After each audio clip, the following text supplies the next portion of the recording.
നമസ്കാരം. കേരള സർക്കാരിൻ്റെ ഒരു പുതുവർഷ സമ്മാനമാണ് കെ സ്മാർട്ട്. ഇതൊരു ഏകീകൃത സോഫ്റ്റ്വെയർ ആണ്. Kerala solutions for managing administrative reformation and transformation എന്നതാണ് ഇതിൻ്റെ ഫുൾ ഫോം. PSC പരീക്ഷകൾക്ക് പ്രിപ്പയർ ചെയ്യുന്നവരൊക്കെ ഇതൊന്ന് ഓർത്തിരുന്നോളൂ കേട്ടോ. കേരളത്തിലെ എല്ലാ തദ്ദേശ സ്വയംഭരണ സ്ഥാപനങ്ങളുടെയും എല്ലാ സേവനങ്ങളും കെ സ്മാർട്ടിലൂടെ ലഭിക്കുമെന്നാണ് ഇതിൻ്റെ പ്രത്യേകത. ഏപ്രിൽ 1 കൂടിയാണ് ഇതിൻ്റെ പൂർണ്ണമായിട്ടുള്ള സേവനങ്ങൾ നമുക്ക് ലഭിക്കുന്നത്. സിവിൽ രജിസ്ട്രേഷനുകളുടെ സർട്ടിഫിക്കറ്റുകൾ നമുക്ക് ഓൺലൈനായിട്ട് ഡൗൺലോഡ് ചെയ്യാം. അതുമാത്രമല്ല, സർട്ടിഫിക്കറ്റുകൾ നമ്മുടെ വാട്സാപ്പിൽ ലഭിക്കുമെന്നതാണ് ഏറ്റവും വലിയൊരു പ്രത്യേകത. നമ്മളൊരു സർട്ടിഫിക്കറ്റിന് അപേക്ഷിച്ച് കഴിഞ്ഞാൽ, അതായത് ജനനമരണ സർട്ടിഫിക്കറ്റിനോ മാരേജ് സർട്ടിഫിക്കറ്റിനോ ഒക്കെ വേണ്ടി അപേക്ഷിച്ച് കഴിഞ്ഞാൽ പിന്നെ ഓഫീസുകൾ കയറി ഇറങ്ങണ്ട, അത് നമ്മുടെ വാട്സാപ്പിൽ ലഭിക്കും. അതൊരു നല്ല കാര്യമല്ലേ? അതുപോലെ വിവാഹ രജിസ്ട്രേഷൻ പ്രവാസികളെയൊക്കെ സംബന്ധിച്ചിടത്തോളം ബുദ്ധിമുട്ടുണ്ടാക്കുന്ന ഒന്നാണ്. കാരണം നേരിട്ട് ഓഫീസുകളിൽ എത്തണമെന്നത് ബുദ്ധിമുട്ടുണ്ടാക്കിയിരുന്നു. അതിനും പരിഹാരമായി. കെ സ്മാർട്ടിൻ്റെ ഒരു പ്രത്യേക ഫീച്ചറാണ് വീഡിയോ KYC.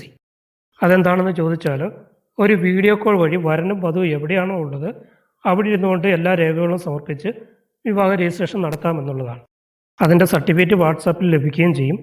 ഓൺലൈനായിട്ടും ഡൗൺലോഡ് ചെയ്യാം കേട്ടോ.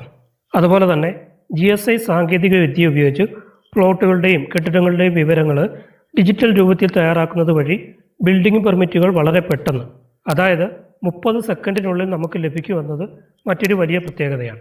അപേക്ഷകൾ ചട്ടപ്രകാരമായിരിക്കണമെന്ന് മാത്രമേ ഉള്ളൂ. നമ്മൾ അപേക്ഷിക്കുന്നത് ചട്ടപ്രകാരമാണോ അല്ലയോ എന്ന് സോഫ്റ്റ്വെയർ തന്നെ പരിശോധിച്ച് ചട്ടപ്രകാരമാണെങ്കിൽ അത് സ്വീകരിക്കുകയും അല്ലെങ്കിൽ റിജക്റ്റ് ചെയ്യുകയും ചെയ്യും. അതിൻ്റെ കാരണം നമുക്ക് മെസ്സേജ് ആയിട്ട് ലഭിക്കുകയും ചെയ്യും. വീണ്ടും നമുക്കത് തിരുത്തി ഓൺലൈനായിട്ട് തന്നെ സബ്മിറ്റ് ചെയ്യാം. കെ സ്മാർട്ടുമായി ബന്ധപ്പെട്ട് കൂടുതൽ വീഡിയോകൾ നമ്മുടെ ചാനലിൽ അപ്ലോഡ് ചെയ്യുന്നതായിരിക്കും. ഇനി ഓൺലൈൻ രജിസ്ട്രേഷൻ എങ്ങനെ ചെയ്യാമെന്ന് നോക്കാം. അതിനായിട്ട് www.ksmart.lsgkerala.gov.in എന്ന വെബ്സൈറ്റിൽ കയറുക. താഴെ രജിസ്റ്റർ എന്ന ബട്ടണിൽ ക്ലിക്ക് ചെയ്യുക. തുടർന്ന് വരുന്ന പേജിൽ രജിസ്റ്റർ വിത്ത് ആധാർ നമ്പർ എന്നും രജിസ്റ്റർ വിത്ത് അതർ മെത്തേഡ് എന്നും കാണും.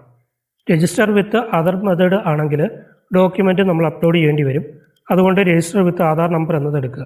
അവിടെ ആധാർ നമ്പർ ടൈപ്പ് ചെയ്ത് കൊടുത്ത് ഗെറ്റ് OTP എന്നത് പ്രസ് ചെയ്താൽ നമ്മുടെ ആധാർ ലിങ്ക് ചെയ്ത ഫോൺ നമ്പറിലേക്ക് ഒരു OTP വരും. അത് ടൈപ്പ് ചെയ്ത് കൊടുത്ത് സബ്മിറ്റ് ചെയ്ത് കുറച്ച് സമയം വെയിറ്റ് ചെയ്താൽ നമ്മുടെ ഡീറ്റെയിൽസ് കാണിച്ച് ആധാർ വെരിഫൈഡ് സക്സസ്ഫുള്ളി എന്ന് കാണിക്കും. അതിനുശേഷം താഴെ രജിസ്റ്റർ എന്നത് ക്ലിക്ക് ചെയ്താൽ രജിസ്റ്റർ വിത്ത് ആധാർ സക്സസ്ഫുള്ളി എന്ന് എഴുതി കാണിക്കുന്നതും ഒരു പോപ്പപ്പ് വിൻഡോ ഓപ്പൺ ആയിട്ട് വരും. അവിടെ മൊബൈൽ നമ്പർ ഒരിക്കൽ കൂടി ടൈപ്പ് ചെയ്ത് കൊടുത്ത് ഗെറ്റ് OTP എന്നത് പ്രസ് ചെയ്ത് വരുന്ന OTP എൻ്റർ ചെയ്ത് കൊടുക്കുക. താഴെ ഒരു വാട്സാപ്പ് നമ്പർ കൂടി ടൈപ്പ് ചെയ്ത് കൊടുക്കുക. ഒരു മെയിൽ IDയും കൊടുക്കുക. നമ്മൾ കെ സ്മാർട്ടുമായി ബന്ധപ്പെട്ട അപേക്ഷകൾ കൊടുക്കുമ്പോൾ സർട്ടിഫിക്കറ്റുകൾ നമ്മുടെ വാട്സാപ്പിലോ മെയിലിലോ ഒക്കെ ലഭിക്കാനാണ് ഇത് കൊടുക്കുന്നത്. പിന്നെ താഴെ സേവ് കൊടുക്കുക. തുടർന്ന് രജിസ്ട്രേഷൻ പൂർത്തിയാവുകയും ആധാർ ഡീറ്റെയിൽസ് ഓട്ടോമാറ്റിക്കായിട്ട് അവിടെ കാണിക്കുകയും ചെയ്യും. ഫോൺ നമ്പറും മെയിൽ IDയും ഒക്കെ വേണമെങ്കിൽ നമുക്കിവിടെ എഡിറ്റ് ചെയ്യും.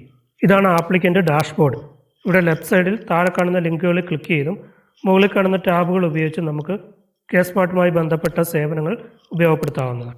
ഇത്രയുമാണ് രജിസ്ട്രേഷൻ പ്രൊസീജിയർ. അപ്പോൾ ഇതുമായി ബന്ധപ്പെട്ട കൂടുതൽ വീഡിയോകൾ നമ്മുടെ ചാനൽ അപ്ലോഡ് ചെയ്യാം. വീഡിയോ ഇഷ്ടപ്പെട്ടാൽ ലൈക്ക് ചെയ്യുക. ചാനൽ ആദ്യമായിട്ട് കാണുന്നവരൊക്കെ ചാനൽ സബ്സ്ക്രൈബ് ചെയ്ത് അടുത്തുള്ള ബെൽ ബട്ടൺ കൂടി എനേബിൾ ചെയ്താൽ ഇതുപോലുള്ള ഇൻഫോർമേറ്റീവ് ആയിട്ടുള്ള വീഡിയോകൾ നിങ്ങൾക്ക് നോട്ടിഫിക്കേഷനായിട്ട് ലഭിക്കുന്നതാണ്. അപ്പോൾ മറ്റൊരു വീഡിയോ ആയിട്ട് വീണ്ടും കാണാം.